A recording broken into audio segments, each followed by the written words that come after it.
પ્રથમ સંકલનની બેઠકમાં સ્વર્ગસ્થ ધારાસભ્ય યોગેશ પટેલની યાદમાં મૌન પાળવામાં આવ્યું. વડોદરા મહાનગરપાલિકામાં નવા બોર્ડની રચના બાદ પ્રથમ સંકલનની બેઠક મળી.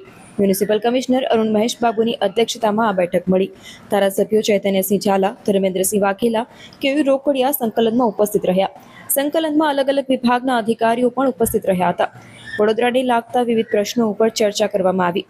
વાઘોડિયા ધારાસભ્ય ધર્મેન્દ્રસિંહ વાઘેલાએ પાણીની સમસ્યા પર ખાસ રજૂઆત કરી, તો પાદરાના ધારાસભ્ય ચૈતન્યસિંહ ઝાલાએ ટ્રાફિકની સમસ્યાને લઈને ખાસ રજૂઆત કરી હતી. મારા ગંગાનગર જલારામ નગરની અંદર જે ઓજી વિસ્તાર છે એ ઓજી વિસ્તારની અંદર સંકલનની અંદર અગાઉ રજૂઆત કરી હતી, એટલે ડ્રેનેજનું કામ પૂરું કરી દેવામાં આવ્યું છે. પણ જે હોમ કનેક્શન આપવાના હજી બાકી હોય, એટલે એ ચોમાસા પહેલાં હોમ કનેક્શનો વહેલામાં વહેલી તકે જોડાઈ જાય, જેથી કરીને એ ઓજી વિસ્તારની અંદર ડ્રેનેજના જે પ્રશ્નો છે એ પ્રશ્નોનો હલ થાય. બીજા દર્શનમ સોસાયટી, પ્રથમ સૃષ્ટિ, ક્લબ લાઈફ, ત્રિવેણી હાઇટ્સ, દર્શનમ સોલિટર, સરોજ પાર્ક, આ બધી જ સોસાયટીની અંદર ડ્રેનેજ અને પાણીનો પ્રશ્ન છે. એ પાણી વહેલામાં વહેલી તકે આપવામાં આવે, જેથી કરીને આ સોસાયટીઓના લોકોને પડતી મુશ્કેલી પૂરી થાય. વેમાલીની અંદર પણ ખૂબ મોટો પાણીનો પ્રશ્ન છે, પણ પાણી ટૂંક સમયમાં 2-4 દિવસમાં જ ચાલુ કરવામાં આવશે એવી મને ખાતરી આપવામાં આવી છે. વેમાલીની અંદર જે કંઈ ડ્રેનેજના કામો કર્યા પછી રસ્તા તૂટી ગયેલા છે, એ રસ્તાનું જલ્દી સમારકામ કરી ચોમાસા પહેલાં લોકોને મુશ્કેલી ના પડે એનું ધ્યાન રાખવામાં આવે.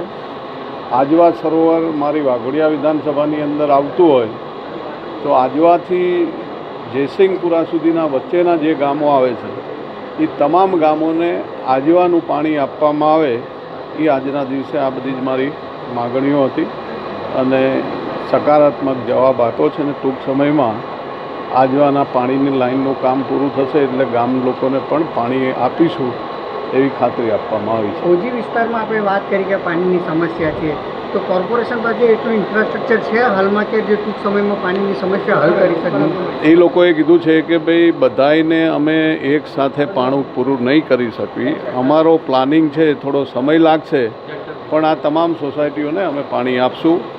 ઓજી વિસ્તારની અંદર ગંગાનગર પંચવટી સામેનો આખો વિસ્તાર છે, એને સાયકલ ટ્રેકમાં પણ બનાવવા માટે આ લોકોને મારી માગણી હતી, એ પણ એ લોકોએ મંજૂર કરી છે. ચોમાસા પછી એ વિસ્તારની અંદર સાયકલ ટ્રેક પણ બનાવવામાં આવશે. અચ્છા, કેટલી સોસાયટીઓ છે, કેટલા ગામ પડે છે આપણા તો કોર્પોરેશનની હદમાં? કોર્પોરેશનની હદમાં ગંગાનગરથી લઈને જલારામનગરની એ ઓજી વિસ્તાર આખો, અને આ બાજુ વેમાલી આખું, આ બંને વિસ્તાર મારામાં આવે છે. અને એ બંને વિસ્તારની અંદર ખાસ કરીને ઓજી વિસ્તારમાં જે કંઈ પાણીની સમસ્યા છે એમાં થોડો સમય લાગશે. વેમાલીની અંદર જે પાણીની સમસ્યા હતી એ થોડા દિવસોમાં સંપની કામગીરી અને ટાંકીની કામગીરી પૂર્ણ થઈ ગઈ છે, એટલે થોડા જ દિવસમાં વેમાલીને પાણી આપવાનું ચાલુ થઈ જશે. આજવાથી જે લાઈન વડોદરા તરફ આવી રહી છે, અને આપણે જણાવ્યું કે જયસિંહપુરા સહિતના ગામોને પાણીની સમસ્યા હલ કરાવે, એવા કેટલા ગામો છે કે જે આજવા સરોવરને કનેક્ટેડ આ પાણીની સુવિધા મળે? આમ તો તમે રાણ તલાવડીથી લઈને નિમેટા, રવાલ, જયસિંહપુરા, ચંપાલીપુરા, આ બધા જ ગામો જે આવે છે ને એના હદમાંથી જ આજવાની પાઇપલાઇન પ્રસાર થાય છે. અને આજવા તળાવ પણ વિધાનસભા વાઘોડિયામાં આવતું હોય ને, એ લોકોને અગાઉ પણ પાણી આપવાની બાંહેધરી આપવામાં આવી હતી. હજી સુધી એ પાણી પૂરું પાડવામાં નથી આવતું. આ વખતે એ લોકોએ કીધું છે કે અમારું આ પાઇપલાઇનનું કામ પૂરું થઈ જાય પછી અમે ચોક્કસ તમારી આ જે ગામડાઓને પાણી આપવાની રજૂઆત છે એને ગંભીરતાથી લેશું અને ગામડાઓને પાણી આપશું. કયા પ્રકારે તેનું નિરાકરણ આવી શકે છે, શું માનો?